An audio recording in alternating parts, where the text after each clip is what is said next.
In 2016, Yamaha did something that many thought would never be done and put a true, fully manual transmission in the sport side-by-side.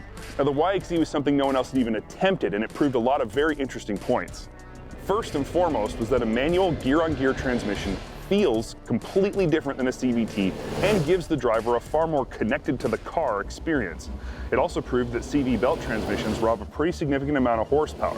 The YXZ was initially met with some disappointment with its horsepower numbers, but after only a short ride it became clear it performed pretty much on par with its higher horsepower belt transmission equipped competition. The YXZ was also the first sport side-by-side to come with a 3-cylinder engine. Now, engines with more cylinders tend to rev higher by their very nature than those of the same displacement but with fewer holes. This high revving engine combined with that fully manual sequentially shifted transmission make the overall experience of driving the YXZ one of the most engaging you will ever find. Banging shift was heroin level addictive, as was the glorious howl emitted by the 3-cylinder engine's tuned pipe. One area where the YXZ wasn't quite as good as its CV-equipped counterparts, though, was slower trail riding, especially in challenging terrain and especially when piloted by less experienced drivers. The 2017 Sport Shift model aimed to fix that with an auto-actuated clutch with automatic slip functionality. Basically, you just hit the shifter and the electronics did the rest. It certainly made the YXZ more pleasant to drive in a wider variety of terrain, and it was far easier to drive for guys who didn't grow up banging shifts in their mom's Corolla. Since 2017, the YXZ has enjoyed a long list of updates and refinements that have, with each iteration, made it better. 2024, though, sees probably the most important update yet.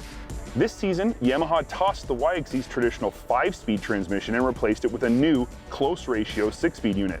This new gearbox features a lower low gear and a higher high gear with more even spacing for all the gears in between. The goal was to improve both the YXZ's low-speed performance, especially on gnarly terrain and in the rocks, and its overall acceleration. But this wasn't the only change for 2024. This season, the YXZ is available in 3 trim levels. The most basic model is the 1000R. It features the new 6-speed sequentially shifted gearbox and a manually actuated clutch. No paddle shifters or auto settings. The 1000R SS and 1000R SS XTR models lose the clutch pedal and gain paddle shifters, but they also get 2 new drive modes, Auto and Sport Auto, and these are exactly what they sound like they are. Now, the normal auto mode is designed to upshift and downshift much sooner to help keep the RPMs lower. This will provide the most mellow and comfortable overall riding experience. The Sport Auto mode is tuned for all-out performance and adapts to how hard you're driving. If you're easy on the throttle, it shifts sooner, but if you're standing on the loud pedal, it will let the engine wind all the way out to, or even just past redline before it aggressively bangs a shift. And I say bangs a shift because that's exactly what it does. The shifts are lightning fast, but they are not subtle in any way. A loud clunking sound is what you hear, but a dramatic lurch is what you feel as the YXZ shifts up and down, interestingly enough, through its gears. While this might sound highly unrefined, and in a way it is, it's also exactly what you want when you're driving hard. It's what makes the Sport Auto mode a better option in most situations than using the paddles in manual mode. The big exception to this was in the sand, where it felt like the auto mode just couldn't figure out what it should do to make me happy. On harder surfaces though, the auto shift logic is exceptional. Now with all that said, the Yamaha drivetrain engineers knew there would be times drivers would want the transmission to do something other than what it was currently doing, so they made it possible to manually override the auto shift mode simply by flicking the paddle shifter in whatever direction you wanted. Unlike a dual clutch transmission, the YXZ's auto clutch sequentially shifted manual does not feel mushy at all. It feels like you are directly connected to the engine and the wheels, and it's something you simply can't feel anywhere else in the industry.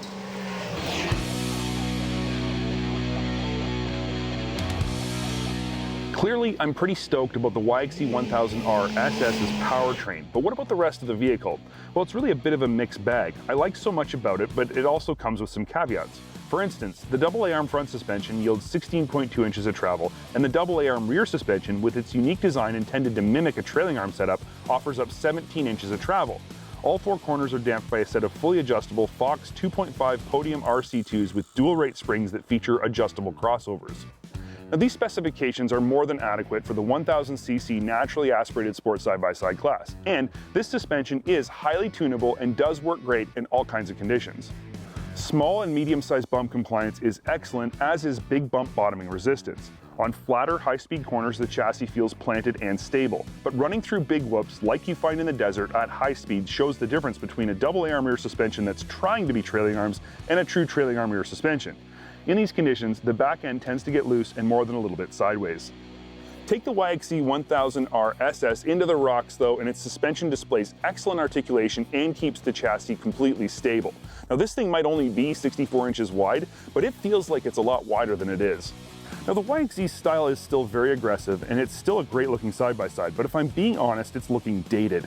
And there are areas around the vehicle that show it was originally designed when attention to detail took a backseat to performance. Places where other side-by-sides have rubber grommets, the YXZ has none. And little things like the design of the dashboard only serve to highlight the fact that the YXZ doesn't come with any kind of in-dash infotainment system, even in the XTR trim. Now the steering column mounted gauge pod, borrowed from a street bike, an R1 if I'm remembering correctly, is functional but not at all flashy. All the information you need is right there.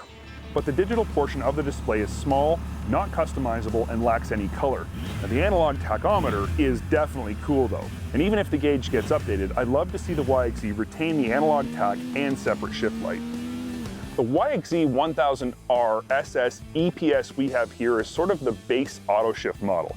It's got excellent high back, well bolstered seats, a fantastic steering wheel, it's got LED lights front and rear, and a new upgraded 1000 watt alternator that also includes pre-wired whip mounts in the back. It comes standard with 29-inch Maxxis Bighorn tires wrapped around stylish 14-inch aluminum wheels. Full composite skid plates are standard as well, but that's really all there is to talk about. When you step up to the XTR, you get 29-inch Maxxis Carnage tires wrapped around 14-inch true beadlock wheels, a roof, a winch, painted bodywork and matching stitched seats, rear view mirror, a front bumper, and auxiliary lighting, but you also get a $2,800 price increase. Which brings me to my final point about the 2024 YXZ1000R SS. For 2024, Yamaha has done something that nobody else in the industry has done. They've actually lowered the price of the YXZ by $1,000 US. That's pretty awesome, and I think it's pretty noble of them. Now the bottom line here, in my opinion, is that the YXZ1000R SS has received significant updates this year, all of which make it a better overall sports side-by-side, yet it still feels like it's getting a bit long in the tooth and in need of a major makeover. Yet it's still the only sports side-by-side in the industry that offers a fully manual transmission, or a fully manual transmission with an auto-actuated clutch, or a fully manual transmission with an auto-actuated clutch and automatic shifting modes. Every other gear-on-gear side-by-side in the industry has a dual clutch transmission, and it is not the same. The YXZ offers the most engaging driving experience in the industry. There's just nothing like it. So if this is the kind of high-performance fix you're looking for, the YXZ1000R SS is definitely the place for you to get it.